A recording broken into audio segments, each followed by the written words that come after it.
Bonjour à tous et bienvenue sur videobourse.fr pour l'analyse moyen terme de la paire euro-dollar. Donc hier j'ai pas fait, je suis complètement décalé avec le décalage horaire, je sais pas ce que je fous, je dors n'importe comment. Bon, bref, aujourd'hui ça reprend. Hier vous avez pu quand même suivre l'émission en direct, donc avec le compte court terme. D'ailleurs on a eu un petit gain hier, on verra ce que ça donne aujourd'hui. On espère que ça va continuer dans ce sens-là. Et donc l'analyse moyen terme, donc toujours le même concept sera publié chaque jour de la semaine avec un premier debriefing sur le fondamental. Après, on essaie de comprendre ce qui est important, ce qui l'est moins fondamentalement. Et ensuite, on analyse techniquement pour voir les points d'entrée éventuels. Donc déjà, on revient sur la dernière vidéo. J'avais dit que je ne prenais pas position à la vente, mais que je passais un ordre de vente en attente sous les précédents plus bas significatifs, enfin non, pardon, sous le support significatif des 1.2583, qui était un support horizontal qui avait marqué un rebond en août 2010. Voilà, on voit ici. Donc on avait rebondi juste au-dessus de cette dernière là récemment, donc le 17 janvier dernier. Et j'avais dit que tant qu'on était en dessous de la zone de résistance tracée en bleu sur mon graphe, je ne conseillais pas de prendre position à l'achat, mais qu'une fois qu'on cassait cette dernière, on avait un point d'entrée intéressant. Alors on voit qu'hier, avant-hier et hier, on a effectivement réalisé ce scénario avec cassure de cette zone de résistance tracée en bleu, et en effet belle accélération derrière. Donc j'ai dit que moi je ne prenais pas de position contre la tendance, mais que ceux qui avaient une approche contrariante, c'était un point d'entrée tout à fait pertinent en se protégeant sous les précédents plus bas ou sous le support horizontal que j'ai cité précédemment. Les objectifs qu'on peut aller viser, c'est soit les 23.6, donc là on y est presque, ce sera un retour vers les 1.30, 1.3004, voire les 38.2 qui sera un retour vers les 1.3239. Moi pour ma part, le scénario que je vais jouer, c'est que je vais attendre que le mouvement haussier se calme et s'essouffle pour prendre position à la vente. Alors, le technique c'est bien beau, mais il faut comprendre ce qui se passe. Donc fondamentalement, on a eu donc vendredi la France et plusieurs pays européens qui ont vu leurs notes s'abaisser. La France a perdu son triple A. Finalement, on s'y attendait beaucoup et on dirait que le suspense et que l'attente de la nouvelle a fait plus de mal que la nouvelle en elle-même, puisque hier, on a eu la France et l'Espagne qui ont levé des fonds avec des meilleurs taux d'intérêt qu'avant la dégradation de Standard & Poor's. Donc on voit que les investisseurs sont plus attentifs aux rumeurs et aux spéculations qu'aux nouvelles en elles-mêmes, que ça avait déjà été anticipé. Donc c'est ça qui est difficile parfois en trading, hein, c'est les anticipations, savoir ce qui a été anticipé, ce qui ne l'a pas été, ce qui a été pricé ou non, les excès qu'il y a eu, etc. Donc en tout cas, tous les marchés européens se sont bien repris hier, et l'ensemble des actifs à risque a progressé. On a un Eurostoxx 50 qui finit à plus 1,86%, le CAC je ne sais plus à combien il était hier, mais en gros on a 3328 points au niveau du CAC Cash. Les autres nouvelles, on a la Grèce qui est suspendue à un accord avec les banques, la zone euro qui parle de discipline. La Grèce est restée suspendue jeudi à la conclusion d'un accord de désendettement avec ses banques, menant la bataille finale pour sa survie financière après une journée de répit dans le reste de la zone euro. C'était par rapport à hier. Kodak qui dépose le bilan, donc ça ne m'intéresse pas, mais c'est simplement pour le savoir. Wall Street finit en hausse et enregistre la meilleure performance depuis 6 mois. La bourse de New York a terminé en hausse jeudi, enregistrant la meilleure performance depuis 6 mois, à la faveur de bons résultats d'entreprise et dans l'attente de résultats de grosses valeurs technologiques. Et toujours lié à l'Europe, hein, parce que en ce moment c'est un peu l'Europe qui décide de tout. Avec la crise, tous les yeux sont rivés vers l'Europe, et même les États-Unis qui ont l'habitude d'être les leaders sont suspendus au sort de l'Europe. La zone euro veut lier ses aides à l'application du nouveau pacte budgétaire. La ratification du pacte budgétaire renforçant la discipline de la zone euro sera une des conditions pour qu'un pays puisse bénéficier de l'aide du fonds de secours permanent appelé à être créé en juillet. Donc voilà. États-Unis, nouvelles encourageantes sur l'emploi. On a eu des bons chiffres hier, oui. Le logement et les prix, baisse des nouvelles inscriptions au chômage, modération de l'inflation et poursuite de la hausse des constructions de maisons individuelles. Jeudi a apporté un nouveau lot d'indicateurs encourageants pour l'économie américaine. Voilà, en 2012, les Français seront très prudents face au crédit. Accélération de l'inflation en France en 2011. Voilà, c'était en gros les nouvelles qu'on a à prendre en compte.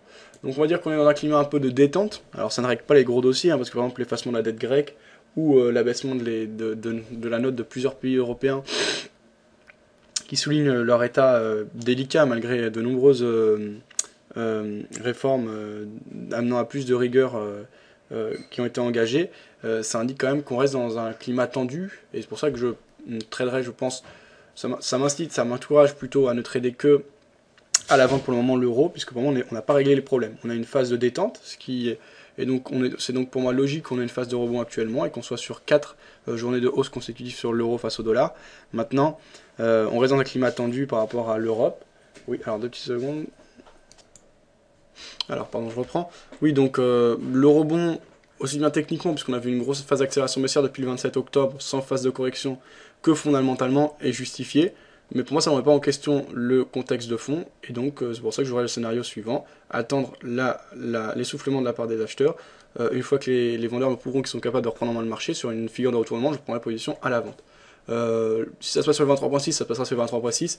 J'aimerais mieux que ça se passe sur les 38.2, ça me permettrait d'entrer à meilleur compte au-dessus des 1.30, donc 1.32 environ. Et là, ce serait un point d'entrée assez pertinent et un bon prix à la vente, je pense, pour l'euro-dollar si on reste dans ce contexte. De toute façon, je pense que c'est une crise systémique par rapport à l'euro et que ça ne se réglera pas en quelques décisions, en quelques semaines. Donc, je peux me tromper, hein, et si je vois que les marchés se mettent à accélérer à la hausse et qu'on a que des bonnes nouvelles, etc., je suivrai le mouvement parce que je suis rien par rapport au marché. Je n'ai pas de fierté à avoir raison ou tort, j'essaie juste de comprendre ce qui se passe. Et pour le moment, je le sens comme ça, donc je jouerai comme ça. En dehors du marché, sell stop sous les précédents plus bas, justement, si on reprend tout de suite et rapidement la baisse, et que j'ai pas le temps de trader le rebond. Je pense pas que ça arrivera, mais c'est possible, donc je préfère me préparer à toute éventualité. Et en attendant, je reste en dehors du marché. Alors ceux qui ont pris la position à l'achat, bah écoutez, c'est excellent et j'ai pas grand chose de plus à dire. Que profitez du mouvement jusqu'à ce qu'il s'essouffle. Moi, c'est comme ça que je jouerai en tout cas. Si on place des objectifs fixes, bah, c'est juste en dessous du 23.6, donc se trouve il a déjà été déclenché, ou juste en dessous des 38.2 comme j'ai dit. Je ne vois pas aller chercher beaucoup plus haut. 1.34 c'est possible, un retour vers les 50%. Ça veut dire quand même que les acheteurs reviennent avec une grande forme. Donc en journée, j'ai rien d'autre à tracer sur mon graphe. Je suis très bien comme ça. Contexte de fond baissier, phase de correction, c'est très bien. Donc je laisse tout ça et je passe au H1. Alors, en H1 sur euro-dollar, on avait une dynamique de fond baissière. Voilà, avec plusieurs. Alors, justement, ce qui est intéressant ici en H4, c'est on a plusieurs canaux qu'on peut tracer. On voit que le mouvement se calme avec des canaux de plus en plus. Avec une courbe de moins en moins pentue. On a des acheteurs qui accélèrent bien la hausse et qui cassent une nouvelle zone de résistance oblique baissière tracée en vert. On va pouvoir accentuer encore le haut du canal tracé en bleu. Voilà. Ça, on va le mettre en noir pour bien différencier. On a la zone de support horizontale qui a bien joué son rôle et qui a repoussé à 3 fois les assauts baissiers. Tant qu'on est dans ce canal haussier, actuellement je ne prendrai pas position à l'achat. On est un peu haut, je trouve.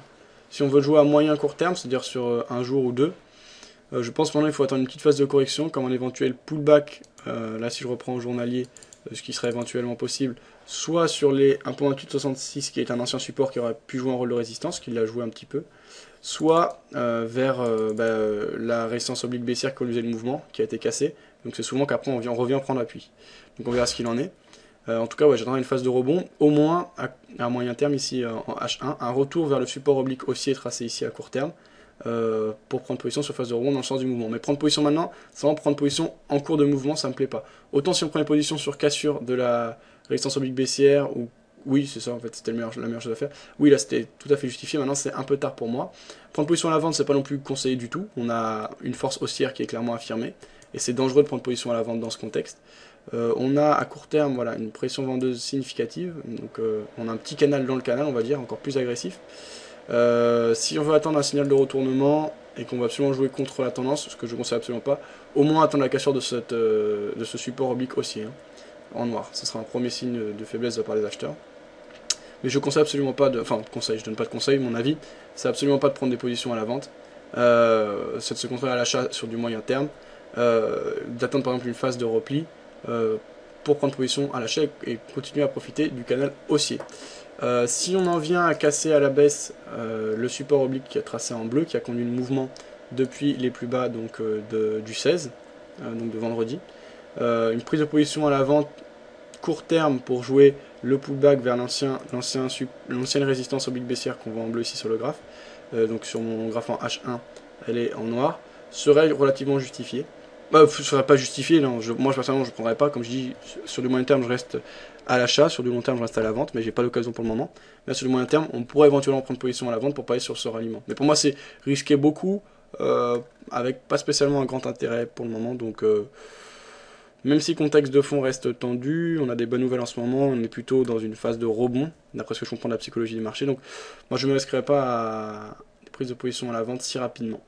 Maintenant si on a des vrais arguments, j'y réfléchirai.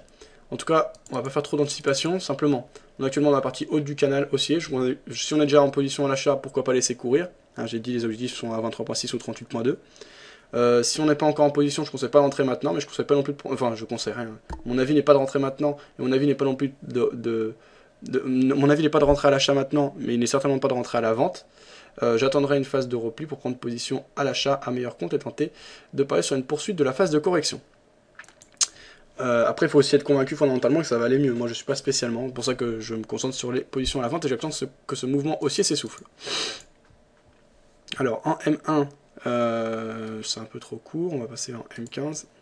Alors, on va simplifier le graphe. Voilà. Alors, en M15, c'est très parlant. On a une phase haussière tout à fait significative, avec des plus bas de plus en plus haut, des plus hauts de plus en plus haut sur un canal très pentu. Donc, voilà ce que l'on a actuellement. On voit des acheteurs là qui sont achetés de nouveau plus haut mais qui ont du mal, c'est un mouvement qui est tout de suite corrigé. Les vendeurs qui mettent de la pression, donc on verra ce qu'il en est.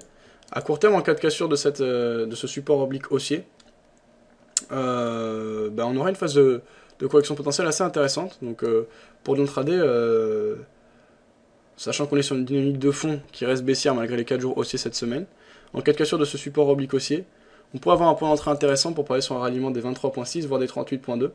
Donc en fait ce serait un peu jouer le scénario de rebond que je déconseille de jouer en moyen terme. Comme quoi on ne peut pas avoir la même vision à moyen terme et à court terme.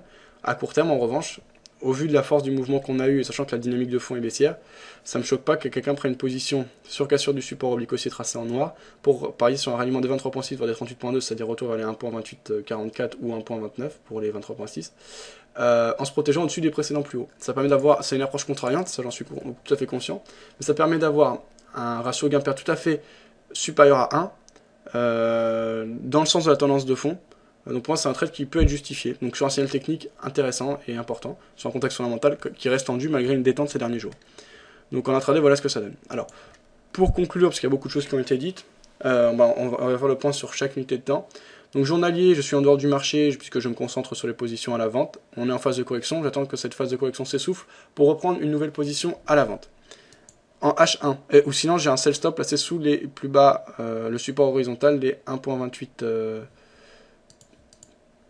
1.25, pardon, 1.2583. Donc mon sell stop il est à 1.2575 je crois, ou 1.2580. Il est enregistré sur le compte démo moyen terme que vous pouvez suivre sur MyFixbook. En H1, ceux qui ont pris la position moyen terme sur la cassure de la résistance oblique baissière, je pense qu'on peut laisser courir. Après, si on a déjà atteint son objectif, on le prend. Pas la peine de rester trop longtemps sur le marché. Si on veut laisser courir et qu'on veut profiter du mouvement et laisser courir dans le sens... si on pense qu'on peut avoir une tendance sur plusieurs jours encore, voire une semaine ou deux, on peut laisser courir. Hein. On est en pleine force du mouvement, les acheteurs tiennent en main le marché. Ceux qui ne sont pas encore sur le marché, je pense absolument pas qu'il faille rentrer à la vente. Ce sera absolument contre tendance et contre la dynamique court terme et contre tous signaux qu'on a eu à moyen terme, puisque ces derniers jours ont été clairement haussiers. J'attendrai plutôt une phase de correction effective, soit un retour vers le support oblique haussier tracé en bleu, et un essoufflement de la part des vendeurs, une amorce de reprise en main du marché par les acheteurs pour prendre position à l'achat et tenter de profiter de la poursuite du mouvement de correction. Enfin à court terme, pourquoi pas jouer la cassure de support oblique haussier, sur un ralliement de 23.6 ou les 38.2, sachant que c'est une approche contrariante, donc il faut savoir le faire, il faut que ça corresponde à sa stratégie de trading, à ses habitudes. Le stop loss lui sera assez simple à placer puisqu'il sera au-dessus des plus hauts qui ont été marqués ce jour et on aura un ratio gain-perte largement supérieur à 1, ce qui est à mon avis nécessaire pour des prises de position contre la tendance. Voilà mon avis sur l'euro-dollar. Bonne journée à tous et à bientôt sur videobourse.fr.